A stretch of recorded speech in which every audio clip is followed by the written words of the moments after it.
Bom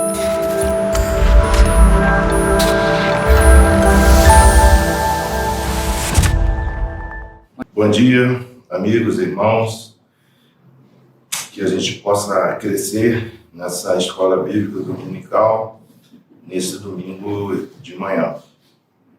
Que a paz do Senhor esteja no seu lar. A gente priva muito pela escola bíblica porque é onde aprendemos, né? Jesus pregava e ensinava. E isso é importante porque o ensino fez parte do ministério de Jesus Cristo. Então vamos aprender um pouco hoje sobre a pesca maravilhosa, não é verdade? Jesus ele escolheu vários tipos de pessoas. Por exemplo, ele escolheu Mateus, que era cobrador de impostos. Jesus falou, vem, segue-me. E Mateus largou tudo e foi e seguiu Jesus. Jesus também escolheu Filipe, lá em João, né? Capítulo 1, ele fala que Jesus falou para Filipe, vem e acompanhe-me. E Filipe foi e acompanhou Jesus. A Bíblia nos fala que Filipe foi e chamou Natanael.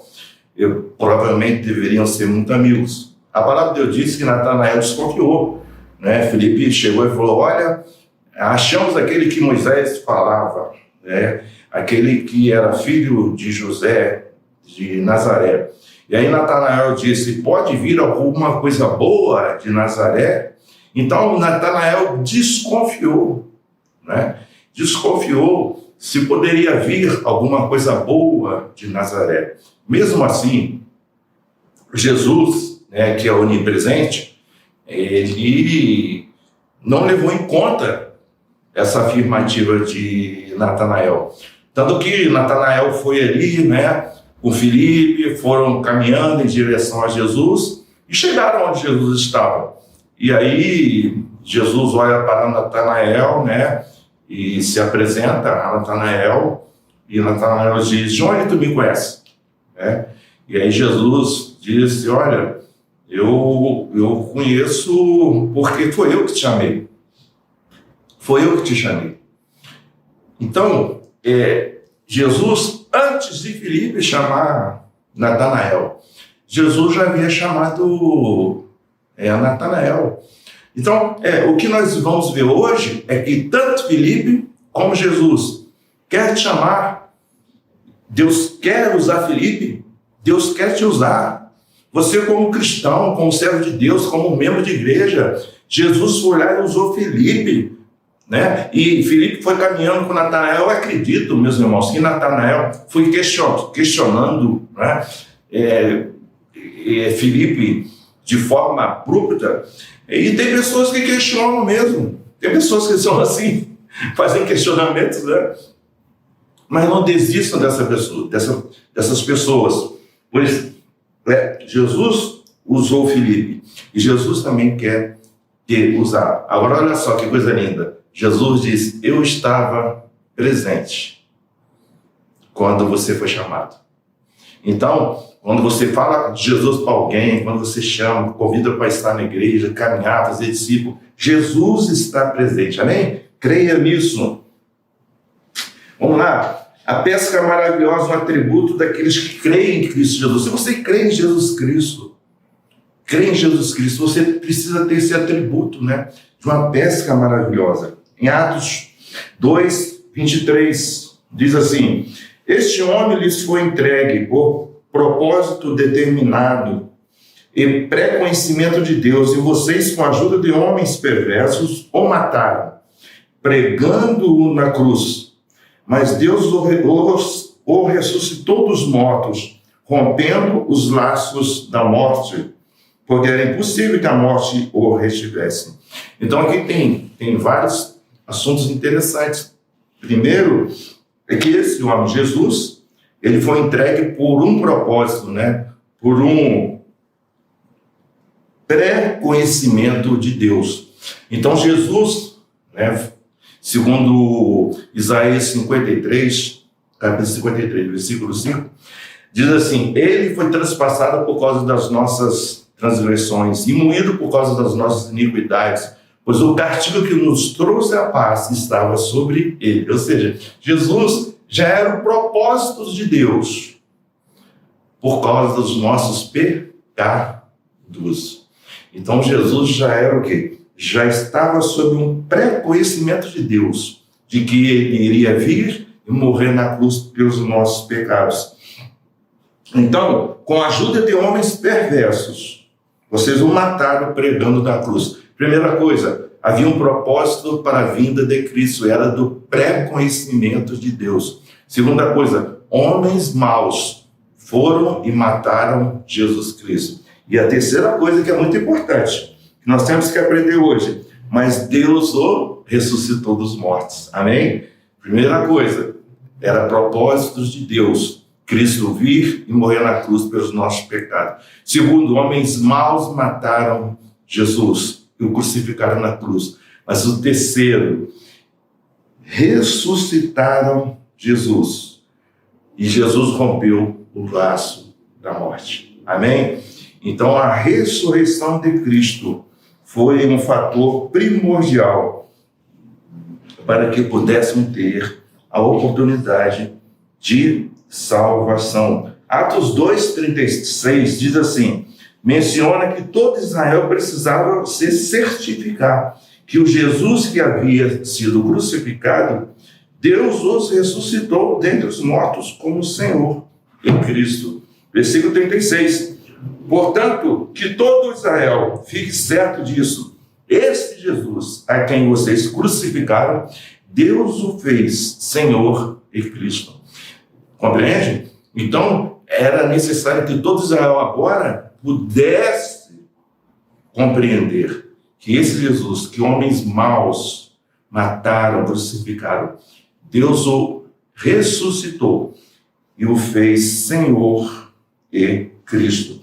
Então, quando aquelas pessoas que estavam ali ouvindo isso, disseram agora o que devemos fazer? Versículo 37. Quando ouviram isso, ficaram aflitos em seu coração e perguntaram a Pedro e aos outros discípulos, irmãos, que faremos? Compreende? O coração deles ficaram aflitos, né? E agora, o que nós faremos? Então, no versículo 38, Pedro responde, arrependam-se e cada um de vocês seja batizado em nome de Jesus Cristo para perdão dos seus pecados. Então, Pedro, ele é direto na sua pregação. Quando os israelitas perguntarem, e agora o que devemos fazer? Pedro diz, arrependam-se, arrependam-se. E cada um de vocês seja batizado em nome de Jesus Cristo para perdão dos pecados. A pregação em Atos, ali no início da igreja primitiva, era uma pregação bastante cristocêntrica, né? Era focada em Cristo, arrependa, creia. E isso mexia muito com as pessoas, a ponto de dizer, o que faremos? Pedro diz, arrependa-se. Como é que estão as pregações de hoje, né? Será que está causando esse impacto a tal ponto das pessoas ficarem aflitas em seus corações? Pedro fez uma pregação direta, cristocêntrica. Arrependa-se. As pessoas perguntaram, o que a gente vai fazer agora? Arrependa-se. Arrependa-se. Né? E seja batizado em nome de Jesus Cristo. Versículo 39. Pois a promessa é para vocês, para os seus filhos e para todos os que estão longe, para todos os quando o Senhor nosso Deus chamar. Ou seja, Pedro chega assim, e a promessa não é só para vocês, mas é para vocês, para os filhos de vocês, ou seja, para a família e para aqueles que estão distantes também, né? E para todos quanto o Senhor chamar. Que coisa linda, né? Que coisa linda, né?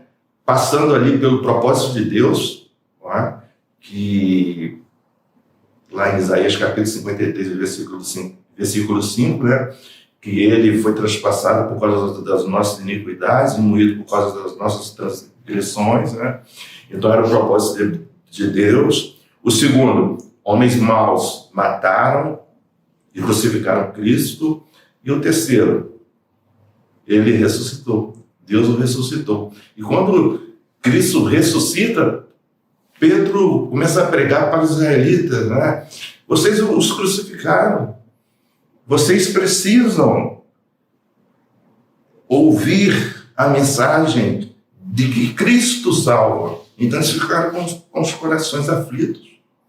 E Pedro disse, arrependam-se, arrependam-se. E é essa mensagem que Pedro diz, é para você, sua família, é para todos e todas as pessoas.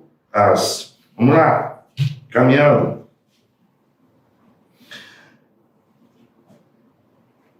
Os pescadores de peixes são agora mensageiros do Evangelho da reconciliação. Em João 21, versículo 3 e 5, há uma exposição em que Pedro decide pescar e outros 6 discípulos resolvem ir com ele. Vou pescar, disse Simão Pedro. Então, o que a gente precisa de entender é que Jesus já havia chamado Pedro, né, para ser pescador de homens. Mas, de repente, diante da morte, esse intervalo, né, ali a morte de Cristo e a sua ressurreição, né, aí Pedro chega e diz, vou pescar. Os outros 6, o quê? Acompanham Pedro. Isso nós temos que prestar atenção, né, no meio evangelho. Né? Às vezes a gente está firme ali com Jesus, aí junta 1, 2 e acaba nos tirando do caminho de Deus, né? Ou até mesmo comunidades de fé, né? Que já estão bem estruturadas, né? Doutrinadas, e de repente vem uma doutrina nova, né? E acaba trazendo turbulência no caminho de Deus. Então Pedro estava ali e disse, vou pescar. Os outros seis falaram assim, nós iremos também. Então eles foram, entraram no barco, mas naquela noite não pegaram nada. Não pegaram nada. A Bíblia fala que eles ficaram cerca de 90 metros da praia.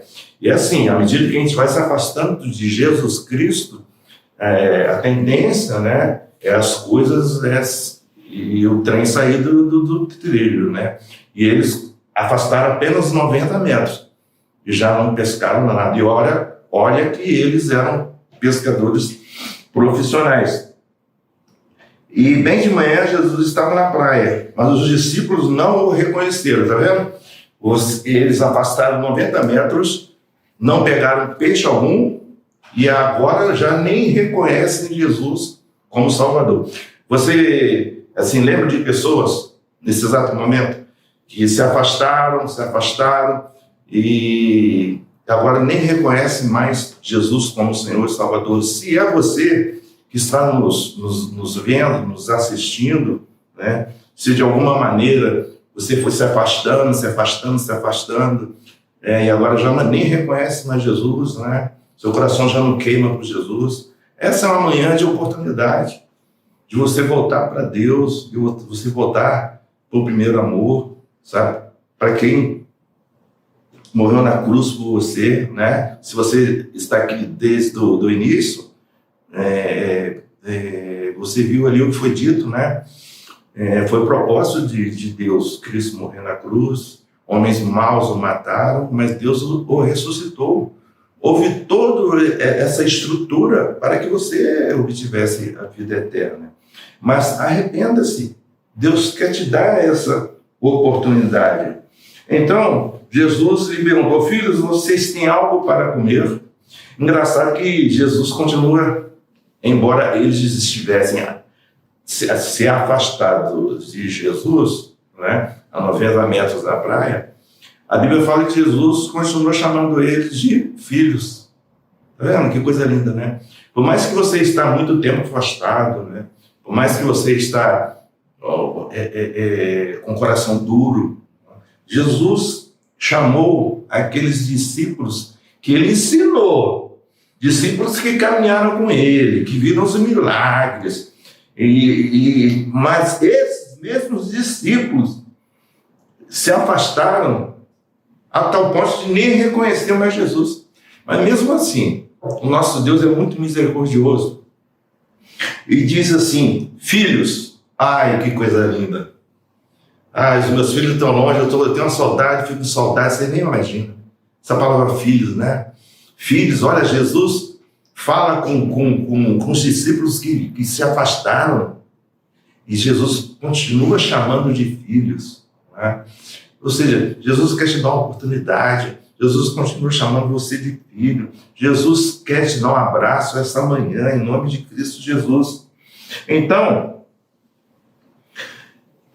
vocês têm algo para comer? Não, responderam eles. É assim, não é? O provedor é quem? É o Pai. É o Pai.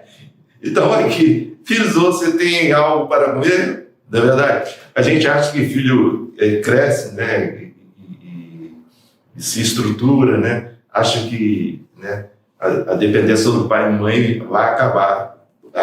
Mais ou menos, né? Você que é pai e mãe, você sabe, mais ou menos. Mas olha só que coisa interessante. Não, responderam eles, nós não temos nada para comer. Por quê? Geralmente lá eles pescavam à noite. E aqui já estava de manhã, ou seja, só novamente a próxima noite que eles iriam tentar algo para comer. Eles não sabiam, mas uma pesca maravilhosa estava prestes a acontecer, mediante sobre a palavra de Jesus. Lance a rede do lado direito do barco e vocês encontrarão. Eles a lançaram e não conseguiram recolher a rede. Tal era a quantidade de peixe. Ou seja, no versículo 6, eles não conseguiram recolher a rede.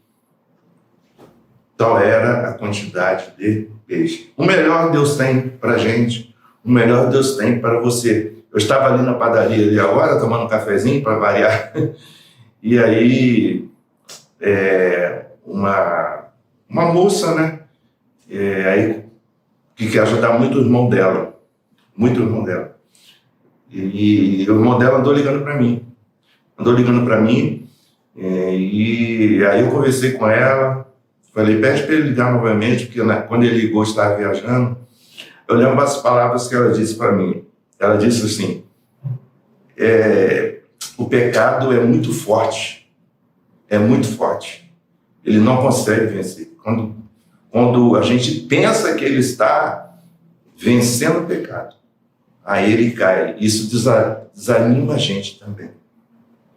Então, não distancie de Jesus. É engano do inimigo. Amados, continuando. De acordo com John Piper, os pescadores de peixes são agora mensageiros aos quais Deus confia a mensagem da reconciliação. Olha o que John Piper diz. John Piper é um grande teólogo, né? E ele diz assim, os pescadores de peixes são agora mensageiros aos quais Deus confia a mensagem da reconciliação. Aqueles que abrem sua boca para proclamar, em nome de Cristo, pois rogamos, vos reconcilieis com Deus. Que observação bastante profunda, né, de John Piper, né? Aqueles pescadores são agora mensageiros da mensagem de Deus. Vamos lá para o último tópico. Deixando tudo para seguir Jesus e pescar almas. Na história narrada por Lucas, Jesus fala à multidão ávida em ouvir a palavra de Deus, e por isso lança a mão de um dos barcos cedido por Pedro, a fim de ensinar-lhe a respeito do reino de Deus. Pedro, por sua vez, chega de uma pescaria mal sucedida e recebe de Jesus a ordem para que volte ao mar com seus parceiros para uma nova pescaria. O Pedro não foi bem sucedido na sua pescaria, né? Então, de repente ele chega, vê aquele movimento, né? Ele não conhecia Jesus, ele vê aquele movimento naquela multidão, não é verdade? E aí encosta o barco, né? E provavelmente em sua pescaria, ele deve ter jogado a tarrafa ali, deve ter pego galho, né? Deve ter pego bambu, né? Eu vejo às vezes, né, as pessoas jogam a tarrafa e pegam galho. Eu não sei como é que essas pessoas conseguem jogar a tarrafa novamente. Aí eu ia recolher, né, e ir embora para casa. Eu não tenho essa paciência, não. Ou, às vezes, pessoas que jogam anzol, né, e aí vem bota, né, botina, né, vem uma série de sandália. Para mim não dá, não. Para mim não dá, não. Mas Pedro era um profissional. Pedro, conjuntamente com os seus sócios, né, Tiago e João, ele era um profissional. Seguindo sua orientação, debaixo de sua soberania. Após questionar, Pedro obedece e, como consequência de sua obediência, recolhe tantos peixes que, mesmo sendo experiente, não foi capaz de recolhê-los sozinho. Precisou de recorrer a pescadores amigos. Ou seja, Pedro chegou, não foi feliz em sua pescaria, e aí o Senhor falou com ele: jogue a rede agora nas águas mais profundas. Veio tanto peixe, que ele precisou ali, né, de recolhê-los com a ajuda dos amigos. Tamanha extraordinária empreitada, sobre as ordens e poder de Jesus. Amém, glória a Deus. Deus tem um propósito para tudo, tá bom? Olha só, Deus fez com que essa empreitada, né, essa pescaria que não funcionou, né, com homens soberbos, né, homens que dominavam o mar, Deus fez esse acontecimento algo tremendo, porque Jesus já estava pregando a palavra de Deus ali, uma multidão ouvia a palavra de Deus, e quando Jesus olha, estavam os barcos de Pedro e os demais colegas. E Jesus escolhe qual barco para continuar a pregação? Justamente o barco de Pedro. Ali começa o relacionamento entre Pedro e Jesus. Jesus poderia escolher qualquer barco, mas escolheu justamente o barco de Pedro. E Jesus continuou a pregar. E a multidão estava ali, em volta de Jesus. Jesus ali estava ensinando a Pedro que a pregação da palavra, né? A pregação da palavra tinha que ser o aspecto principal da vida de Pedro, como também da nossa vida. Se quisermos ter uma pesca maravilhosa, temos que ter a pregação da palavra como aspecto primordial. Vamos lá. Mas absolutamente sob o poder daquele que os mandou voltar ao mar e lançar as redes. Jesus tinha um propósito divino para Pedro, o de fazer dele um pescador de homens. Uma experiência improvável, uma demonstração de obediência e fé foi necessária para que o chamado fosse entendido e acatado. A tal ponto que, lá em Lucas, né? Lucas capítulo 5, a gente observa que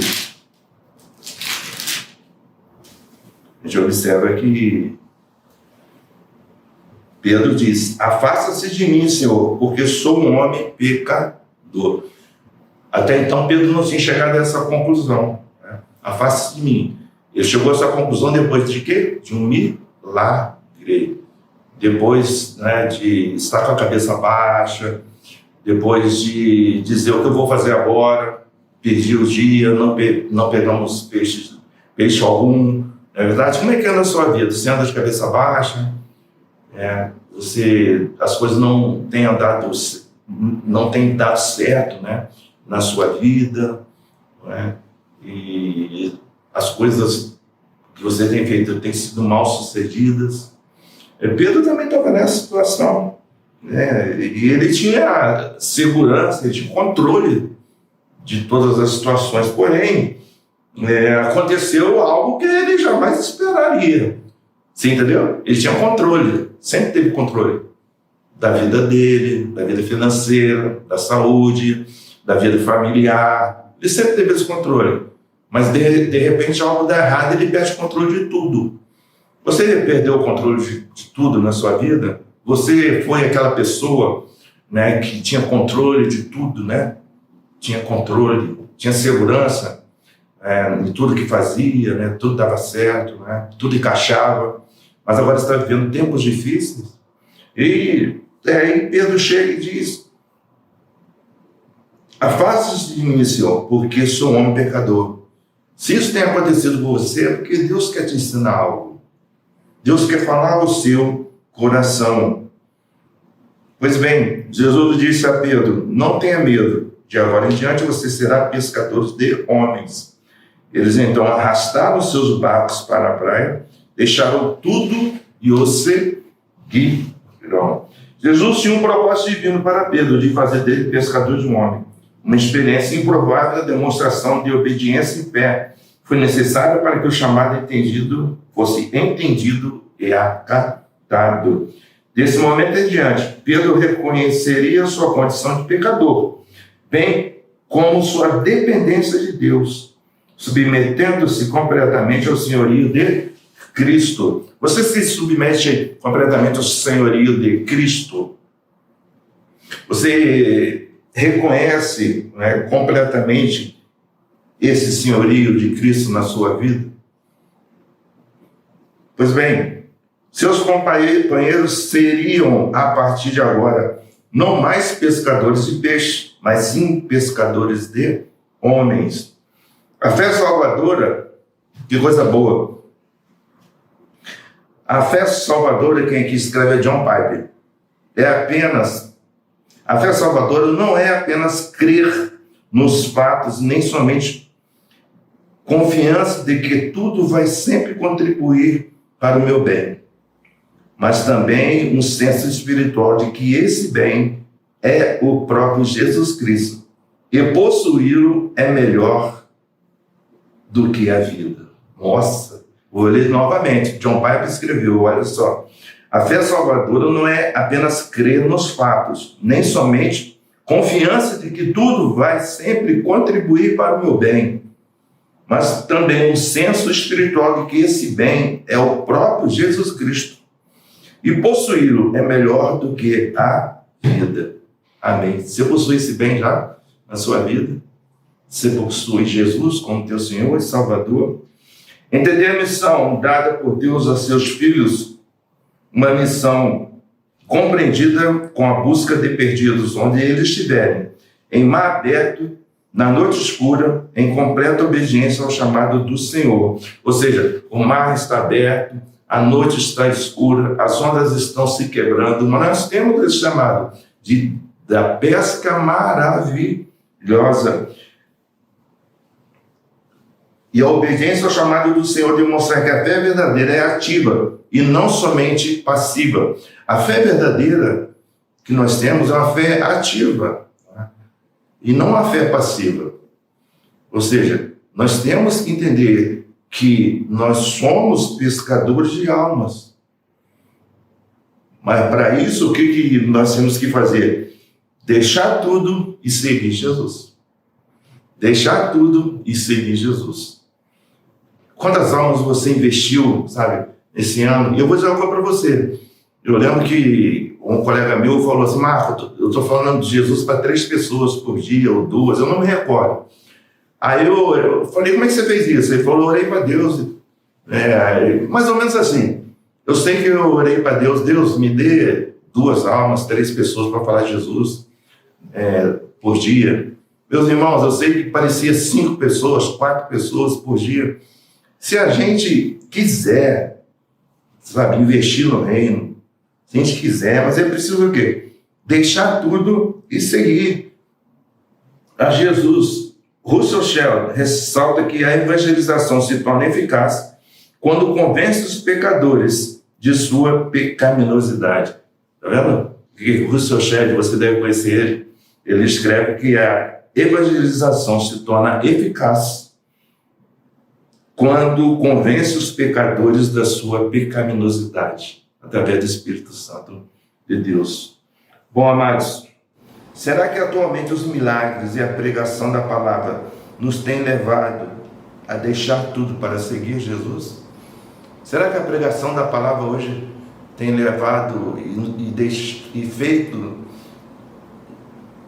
a nos deixar tudo, nos conduzido a deixar tudo para seguir a Jesus? Resultado, a primeira pregação de Pedro. E os que aceitaram a mensagem foram batizados. E naquele dia houve um acréscimo de cerca de 3.000 pessoas. E aqui a gente termina. Eu gostaria de orar pela tua vida. Gostaria de orar pela tua vida, para que a gente venha, sabe, entender que houve um propósito de Cristo, predeterminado por Deus. Homens maus o mataram, o crucificaram na cruz, mas Deus o ressuscitou. E Pedro faz aquela linda pregação: arrependa-se. E 3.000 pessoas aceitam Cristo como Salvador e Senhor. A que distância você está da praia? À medida que você vai ficando mais longe, e a gente percebe que lá em João, capítulo 21, ali os discípulos já nem reconheciam mais Jesus. A nossa oração é que, se você está distante, você volte para Jesus. E que mais pescadores, e que a igreja toda sejam pescadores de almas. Vamos orar? Deus, muito obrigado pelo dia. Oramos pelos nossos filhos, pelos nossos parentes familiares. Amado Deus, agradecemos pelo amor de Deus em Cristo Jesus, pelo propósito de Deus em Cristo, por morrer na cruz. Obrigado por Deus o ressuscitou. E é esse Cristo, essa mensagem que devemos pregar, a mensagem do arrependimento. Ajude-nos, Senhor, essa igreja, as demais igrejas, pregue a mensagem do arrependimento, da fé em Cristo Jesus. E se tem pessoas que estão afastadas do caminho, que voltem para o caminho do Senhor. Oramos em nome de Cristo Jesus. Amém.